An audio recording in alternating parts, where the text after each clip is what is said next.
আমাদের জীবন আমরা ব্যথা পেতে চাই না।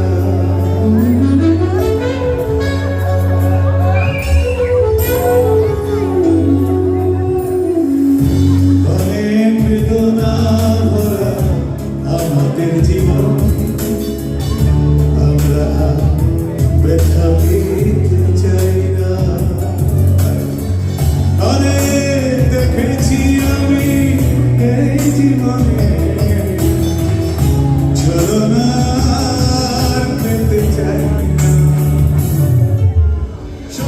অনেক বেদনা আমাদের জীবন